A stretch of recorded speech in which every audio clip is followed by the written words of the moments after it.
사실 첫 번째로 우리가 할 수 있는 예방법이 있잖아요. 네. 예, 뭐가 있죠?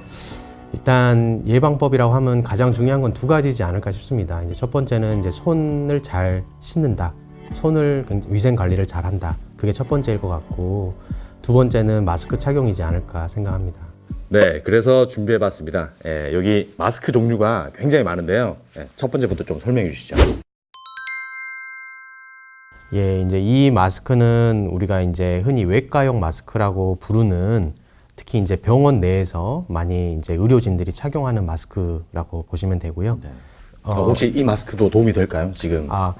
예, 그러니까 일단은 이 마스크는 뭐 말 그대로 완벽하진 않습니다. 완벽하게 이제 그런 바이러스 침투라든지 그런 사람을 나 자신을 보호하는 측면에서는 완벽하다고 볼 수는 없겠습니다. 왜 그러냐면 일단은 마스크를 착용했을 때 뭐 이 마스크와 내 볼이나 코 그 사이에 틈이 일단은 존재하기 때문에 그런 측면에서는 완벽하게 나 자신을 보호하지는 않는다, 이렇게 생각하실 수가 있겠습니다. 네네. 숫자가 적힌 KF80이라는 게 있네요. 예. 그러니까 KF80이라는 마스크가 있습니다. 이거는 이제 주로 흔히 뭐 황사 마스크다, 뭐 이렇게 부르는 그런 마스크인데요. KF라는 것은 코리아 필터, 그러니까 우리 국가적으로 이제 그 마크가 되어 있는, 그러니까 식약처에서 인정을 한 그런 검증을 통한 그런 마스크라고 생각하시면 될 것 같고요. KF 뭐 84, 95 여러 가지 종류가 있지만 이제 더 그거는 뭐 입자의 크기 그리고 막을 수 있는 퍼센트 수 뭐 이런 걸로 이제 명칭을 하게 되는데, 일반적으로는 지금 아까 보여드렸던 이 외과용 마스크에 준해서 생각하셔도 되지 않을까 싶습니다. 그러니까 이거는 숫자가 80이 아니라 94죠. 그래서 KF80 마스크보다는 더 작은 입자, 그러니까 뭐 크기로 따지면 한 0.4 마이크로미터 정도, KF80은 0.6 마이크로미터 정도, 이제 비교적 말 그대로 조금 더 미세한 그런 입자까지도 94% 이상 막을 수 있다. 네. 숫자 94는 94%를 의미하고요. 네. 예, 80은 80%를 의미합니다. 그래서 예, 더 KF80보다는 더 잘 나를 보호할 수 있는 마스크라고 생각하실 수 있겠습니다. 박 교수님은 혹시 어떤 마스크 쓰고 다니시나요? 저희 병원에서 주로 이제 진료 볼 때는 보건용 마스크를 일반적으로 많이 쓰는데요. 네.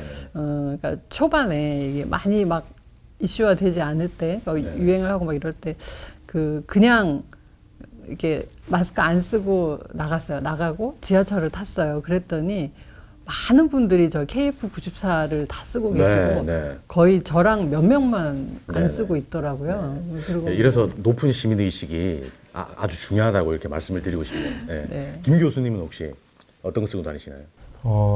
저는 아까 이거 쓰고 오셨잖아요. 개인적으로 보건용 마스크 또는 KF80을 주로 이용을 하고요. 왜냐면은 물론 이제 어떤 환자분 진료를 할 때 특정 순간에 이제 N95나 KF94를 착용하는 경우는 많이 있지만, 일반적으로 생활할 때는 KF80이라든지 보건용 마스크를 많이 착용합니다. 저는 철저히 보호자주의라서 KF94를 저희 전 가족이 쓰고 있습니다. 네. 교수님, 이렇게 마스크 종류가 상당히 많은데요. 우리가 그냥 일반 면 마스크나 보건용 마스크보다는 그래도 저런 조금 KF 수치가 높고 N95나 이런 마스크를 쓰면은 조금 더 효과가 있지 않을까 하는 생각을 일반적으로는 하게 됩니다. 그리고 이런 마스크가 효과가 없더라도 안 하는 것보다는 낫지 않을까, 이런 생각을 하게 되는데요.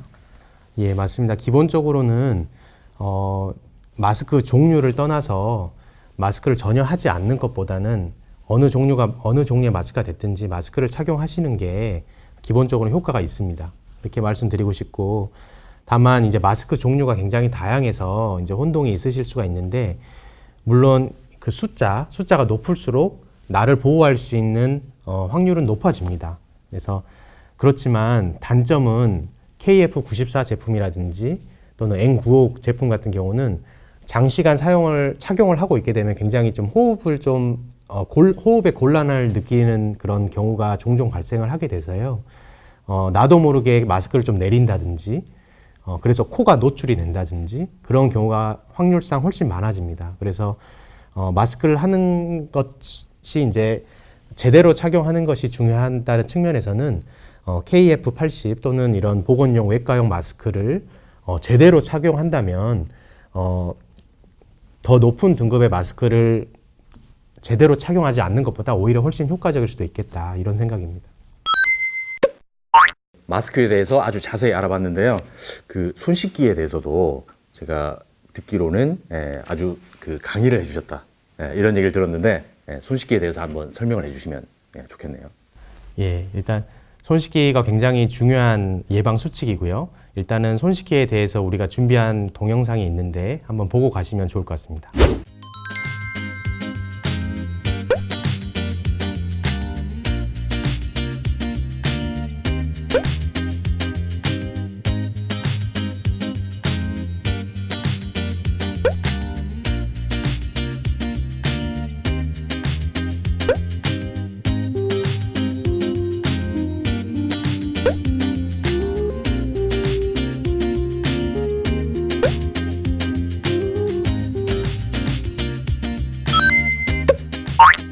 교수님 지금 이제 손 씻기 동영상을 저희가 봤는데 대개는 비누로 상당히 깨끗이 씻어야 되잖아요. 뭐 이렇게 손톱이랑 손바닥까지도 씻어야 되는데 그러면 혹시 물로만, 그러니까 비누가 없을 때는 물로만 씻어도 이게 좀 어느 정도의 효과가 있을까요?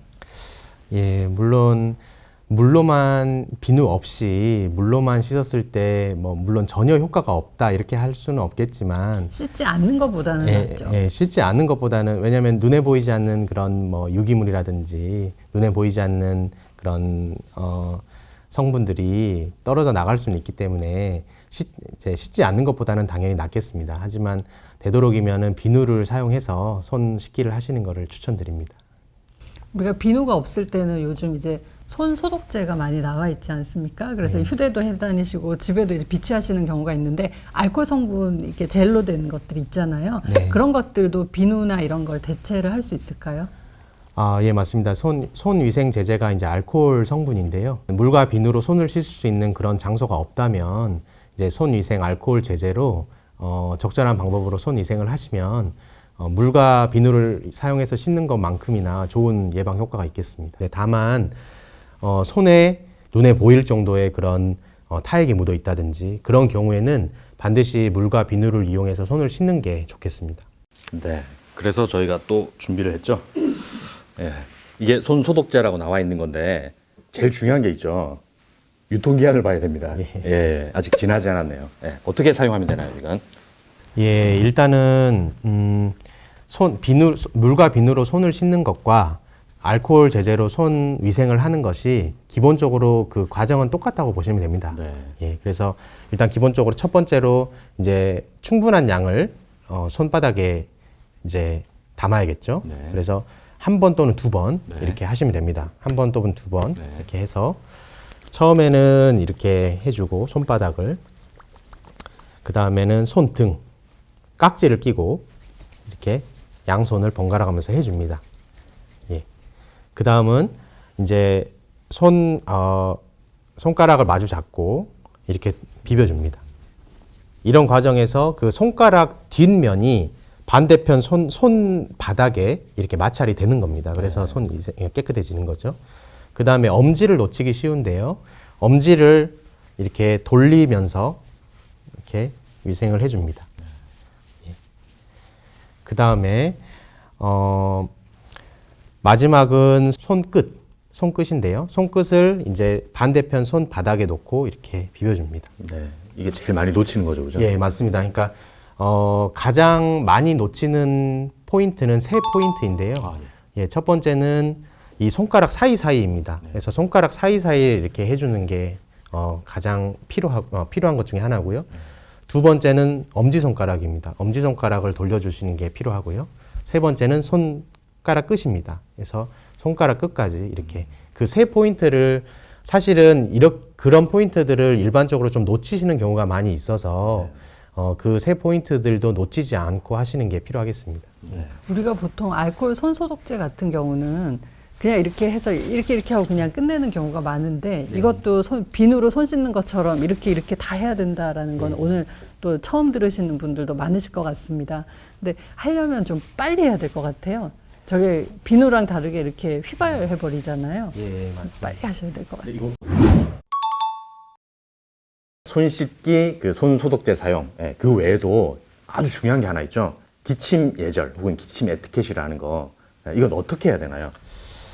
네, 기침 에티켓이 굉장히 중요합니다. 그러니까 기침 에티켓이라고 하는 것은 일단 기침을 할 때 우리 말 그대로 호흡기 분비물이 이렇게 튀게 되죠. 네. 그게 한 1m, 2m까지도 튈 수 있다고 되어 있는데 이제 보통 일반적인 경우에 이제 손으로 막고 기침을 하시는 경우가 많습니다. 근데 이제 만약에 손으로 막고 기침을 한다면 눈에 보이지 않는 바이러스 입자들이 내 손에 묻어 있을 겁니다.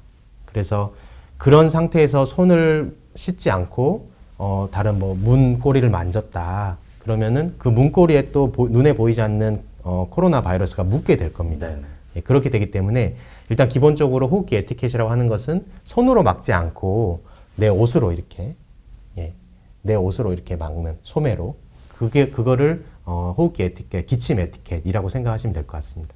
네, 그래서 오늘 사실 영상을 준비한 이유가 이렇게 공포심을 가지라고 만든 영상이 아니고요. 실제 어떤 내용인지 자세히 설명을 드리려고, 그러니까 오해하고 있는 부분 이런 것들에 대한 오해도 풀고 하기 위해서 이제 마련한 건데, 이제 저희가 쭉 설명을 했지만 결국은 이 손 위생, 그다음에 마스크 쓰는 거 이런 두 가지가 이제 개인 그 위생이잖아요. 이런 거에 이제 기침 예절 잘 지키고 또 한 가지가 병원을 웬만하면 방문을 안 하는 게 오히려 좋지 않나요? 이런 시기에는?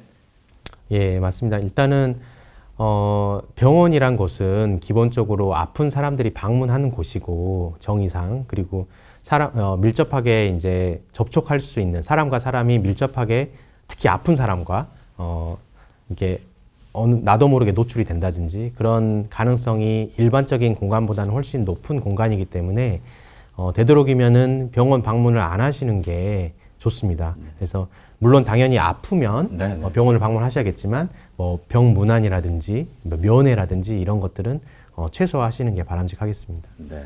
특히 이제 면역력이 약한 그 어린 아이들이나 노인분들 그리고 만성질환자들은 조금 조심을 더 하셔야 되는 경향이 있을 것 같아요. 네, 맞습니다. 네, 지금까지 신종 코로나 바이러스에 대해서 김영균 교수님 모시고 같이 한번 이야기 나눠봤는데요. 마지막으로 정리 멘트 한번 해주시면 감사하겠습니다.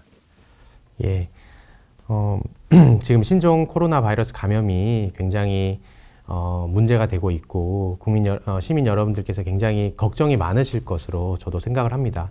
그래서 사실 의료기관에서 일하고 있는 저희 같은 의료진들도 굉장히 긴장하고 있고 걱정하고 있는 것은 사실이지만 환자분들 진료에 최선을 다하고 있습니다. 그리고 무조건적인 그런 공포심을 가지실 필요는 없겠지만 만약에 여러분들께서 증상이 있다면 뭐 열이 난다든지 또는 호흡기 증상이 있으시면 일단은 너무 두려워하지 마시고 각 질병관리본부 콜센터로 연락을 하시거나 또는 관할 보건소에 신고를 하셔서 적절한 조치를 받으실 수 있도록 하는 게 중요할 것 같습니다. 네, 방금 말씀하신 대로 너무 과하게 두려워하거나 할 필요는 없지만 어느 정도 이 증상에 대해서는 좀 주의 깊게 살펴보기는 해야 된다. 상당히 중요한 말씀을 해주신 것 같습니다. 저희는 다음 시간에 좀 더 알차고 유익한 내용으로 다시 찾아뵙겠습니다. 감사합니다.